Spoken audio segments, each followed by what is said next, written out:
आप सभी IPO investor का एक बार फिर से स्वागत है। रिसेंटली सेबी का एक रूल आया है जिसमें कोई भी आईपीओ, स्पेशली एसएमई आईपीओ के बारे में बात की है कि वो अपने आईपीओ प्राइस से 90% से ज़्यादा ऊपर लिस्ट नहीं हो सकता है। तो इस बारे में बहुत ज़्यादा कन्फ्यूजन है। इन्वेस्टर सोच रहे हैं क्या ये अच्छा है, क्या ये बुरा है, या इसका क्या इम्पैक्ट होगा उन पर। तो आइए जानते हैं इस वीडियो में इसी बारे में।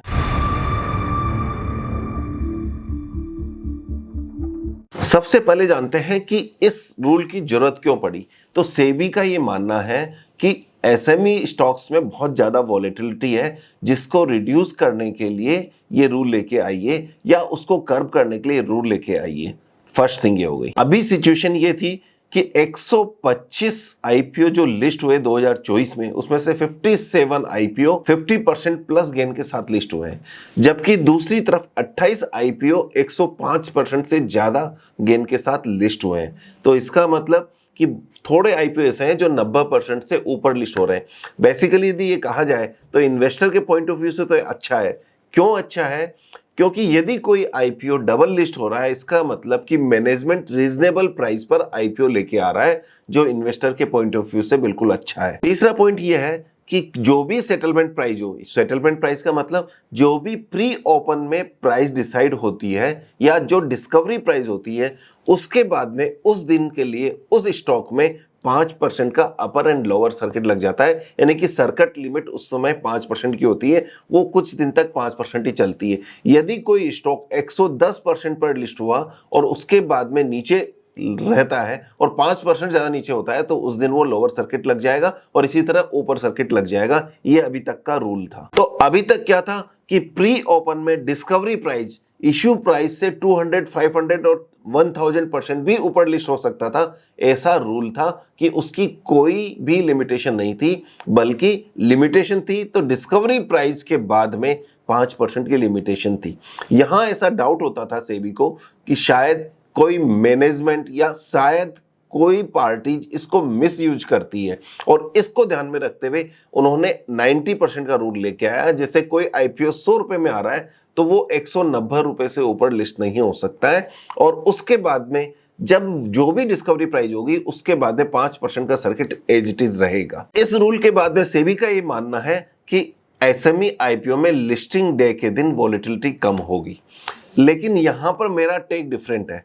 मेरा क्या डिफरेंट टेक है कि कोई भी आईपीओ यदि 100 रुपए में आता है और उसके बाद में उसकी फेयर वैल्यू या डिस्कवरी जो मार्केट करना चाहता है वो 250 रुपए है, तो क्या होगा कि वो लिस्ट तो यानी कि पहले दिन तो 190 पर ही पहला ट्रेड होगा, लेकिन वहां पर ज्यादा वॉल्यूम नहीं होगा और वो सर्किट टू सर्किट 250 रुपए तक जाएगा और वहां जो जाकर ओपनली ट्रेड होने लगेगा। तो इसमें इन्वेस्टर को एक नुकसान हो सकता है कि वो यदि वो ढंग से प्राइस डिस्कवरी की नॉलेज नहीं हो तो वो 190 में बेच देगा, जबकि नॉर्मल कंडीशन में वो 250 से बेचता। दूसरी बात ये हो सकती है कि 190 रुपए में इनोसेंट इन्वेस्टर ही बेचेंगे, यानी वही बेचेंगे जो बहुत ज्यादा कन्विंस्ड नहीं है। वो देखेंगे कि 90% प्रॉफिट है, तो वहां पर जो बायर होगा वो देखेगा कि 250 की जगह उसको 190 रुपए में ही माल मिल रहा है, जबकि फेयर वैल्यू इसकी 250 रुपए है। तो बड़े प्लेयर तो इसका फायदा उठाएंगे। तो अब हमें क्या करना है कि जब डिस्कवरी प्राइस हो उस समय प्री ओपन में कोई सौदा नहीं लगाना है, बल्कि उसकी डिस्कवरी होने देनी है। डिस्कवरी के बाद में हम ये देखेंगे कि उसका मोमेंट किस तरफ है, क्या वो अपर सर्किट में जा रहा है या लोअर सर्किट में जा रहा है, और जहां भी जा रहा है वहां उसको यदि वहां पर रेगुलर ट्रेड हो रहा है या दोनों कोर्ट्स ट्रेड हो रही हैं, तो हम नहीं चाहेंगे कि इसमें कोई डिस्टरबेंस हो, उस समय हम अपना सौदा कर सकते। लेकिन यदि अपर सर्किट में लगता है तो हमें भी एज ए इन्वेस्टर या एज ए एलओटी हम उसमें वेट करेंगे, और तब तक वेट करेंगे जब तक कि उसमें दोनों तरफ का कोट ट्रेडिंग के लिए कोटेशन नहीं मिलने लग जाती है या ओपन नहीं हो जाता है, तब तक हम वेट करेंगे। तो हो सकता है कि वो 250 या 280 में हमें बिके, जिसका हमें बेनिफिट उठाना है। तो हमें ज्यादा घबराने की बात नहीं है। जो डिमांड और सप्लाई से जो प्राइस डिस्कवरी होगी वही फेयर प्राइस डिस्कवरी होगी। कोई भी रेस्ट्रिक्शन से प्राइस डिस्कवरी अच्छी नहीं हो सकती है। सर्किट लिमिट भी है तो थोड़ा सा दिमाग को कूल ऑफ करने के लिए एक दिन के लिए सर्किट लिमिट लगाई जाती है, लेकिन एक्चुअल में प्राइस तो वही आ जाती है जो इसको एक्चुअल में आनी होती है। हाँ, इसमें आजकल बहुत लोगों का इंटरेस्ट आने लगा है और इन्वेस्टमेंट से पिछले इलेक्शन रिजल्ट के बाद में और अभी तक लगभग 50% एसएमई स्टॉक्स में तेजी आ चुकी है और एवरेज 50% में तेजी आ चुकी है, कुछ तो डबल और ट्रिपल भी हो चुके हैं।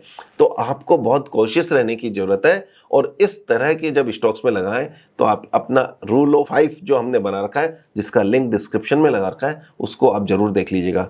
वीडियो कैसा लगा जरूर बताइएगा, दोस्तों के साथ शेयर करना मत भूलिएगा और हाँ, व्हाट्सएप चैनल ज्वाइन नहीं किया तो कर लीजिए। कुल मिलाकर इसका बॉटम लाइन यही है कि प्राइस डिस्कवरी में हमें रियल प्राइस डिस्कवरी में 4-5 दिन लग सकते हैं या 5-10 दिन ट्रेडिंग डे लग सकते हैं, लेकिन होगा कुछ भी नहीं, क्योंकि ऑलरेडी बीएससी में ये रूल एप्लीकेबल है।